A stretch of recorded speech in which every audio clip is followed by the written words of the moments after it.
Welcome back to the cryptowrld channel, everyone. My name is Josh, and right now, Bitcoin is getting a rejection from this important resistance in the short term, while Ethereum has just broken this bearish rising wedge pattern, which I'll talk more about in just a moment, so definitely stick around. First of all, starting off on the 4-hour Bitcoin chart, and right now, as I just mentioned in the intro of this video, the price of Bitcoin is experiencing a rejection from this resistance, which, by the way, the top side of this range of resistance is sitting at around 16.9k, as I've been talking about now for a while on this channel. And obviously, if you're looking at what we've seen over the last week or so, we've been seeing a lot of this sort of price action where the price will basically run towards 16.9k and then turn around in the shorter term. And in fact, if you're looking at the last time this happened, where the price came down towards where we're sitting at the time of recording this video, the price actually found support at around 16.6k approximately. And so at least as of right now, just in the immediate short term, I'll be looking towards around 16.6k as a bit of short-term support. But if we break that level, then the price of Bitcoin would likely head down towards this next area of support, which starts at around 16,250, so just above 16.2k. And now, if you're looking at the 4-hour Bitcoin price oscillators, first of all, the 4-hour Bitcoin RSI, as of right now, is looking more bearish rather than overly bullish or neutral, because this is actually the first time over the last 1 to 2 weeks, while we've been chopping around sideways here, this is the first time we've actually seen a lower low, a proper lower low form in the 4-hour Bitcoin RSI, because obviously, as you can see, over the last 1 to 2 weeks, we've been seeing a lot of higher lows in the RSI, but this most recent move now breaks that trend. But if you're looking at the 4-hour Bitcoin MACD, this is still showing very low momentum as of right now. Technically, it's showing a slight amount of bearish momentum here in the short term, but it's not currently a lot of bearish momentum, so I wouldn't exactly be expecting a move like this unless we start to see more bearish signals, like an increase in bearish momentum, which we're not seeing as of right now. So the most likely scenario in the immediate short term is perhaps a continued slight short-term pullback, kind of like what we saw here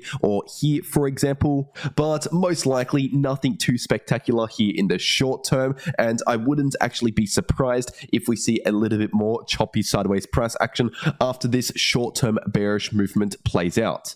And one thing to keep an eye on is, of course, the 4-hour Bitcoin RSI getting closer towards oversold territories. It's not there just yet, which means we technically still have some more room to the downside here in the shorter term. But as the 4-hour Bitcoin RSI trends towards oversold territories, that usually means we're getting closer towards some sort of local low in the price of Bitcoin. For example, right here and right here, the RSI entered into oversold territories, and that simply meant that the short-term bearish movement was over for the time being, and we've hit some sort of local low in the price of Bitcoin where we're due to see a bit of a bounce. And once again, we're not seeing that right now in the RSI, but we are getting close, so it's just something to pay attention to moving forward. And now, if you're zooming into the shorter term, this right here is the 2-hour Bitcoin chart, and I mentioned in my last video that obviously the price of Bitcoin initially was breaking out to the upside and was actually in the retest phase as of recording my last video. And so that technically meant that there was an upside price target, but the moment the price of Bitcoin started to break back below around 16.8k, that basically invalidated the upside price targets for this breakout from this symmetrical triangle pattern.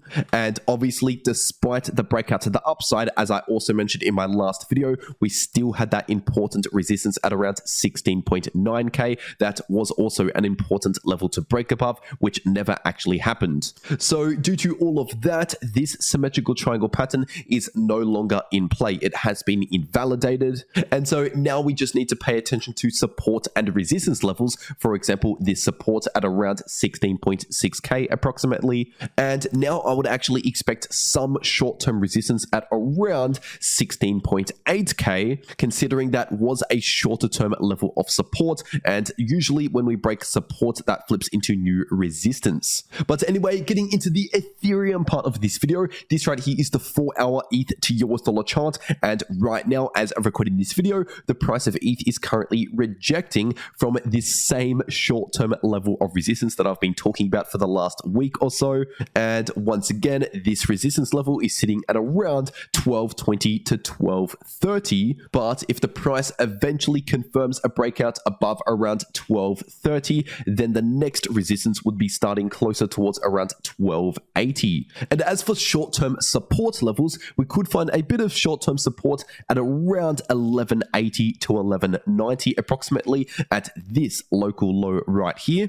But below that level, and we have some more significant support down towards around 1150 to 1160, where we have seen multiple touch points so far along that level of support. And now, if you're looking at the 4-hour Ethereum price oscillators, these are still looking extremely neutral. They're not really looking overly bullish or bearish right now in the short term. For example, the RSI is still basically chopping around sideways around the neutral level, and the MACD, even though it's showing a slight amount of bearish momentum in the imminent short term, like Bitcoin, it's showing a very low amount of momentum, which means I wouldn't exactly be expecting a move like this, for example, because we're simply not seeing that type of bearish momentum, at least as of right now. But if you zoom into the even shorter term, taking a look at the 2-hour ETH to US dollar chart, right now the price of ETH has already confirmed a break below this ascending line of support for this rising wedge pattern, which is typically a bearish pattern, meaning that it's more likely to break to the downside than to the upside. And so now that the price of ETH has already initiated this break to the downside, we have a technical price target for this pattern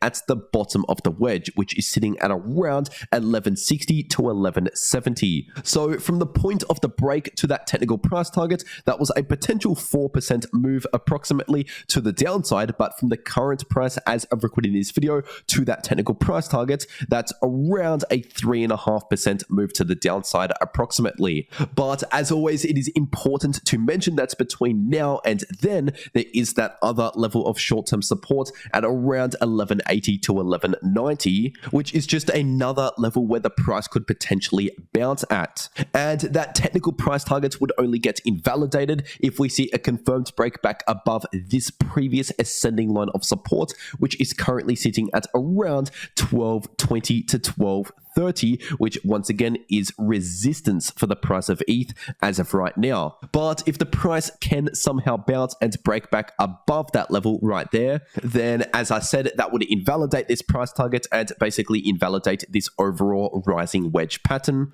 And so let's just say if I was personally trading this move to the downside in a short position, I would use that invalidation information to work out where to place a stop loss, for example. But it's important to mention that that is not personal financial advice, because I don't know your personal financial situation, so I can't help there, unfortunately. That's just letting you know what I personally do with my own trades. And now, if you want to know how to maximize your profits in crypto, no matter if the price is going to the upside, to the downside, or simply chopping around sideways, then make sure to check out these videos popping up right here on your screen. The video in the top left is a complete tutorial showing you how to trade Bitcoin and other cryptos from start to finish, and the video in the bottom left just shows you how to make money if the price is chopping around sideways. But anyway, that's everything that I have to say for today. I really hope you enjoyed, and I'll see you all in the next video.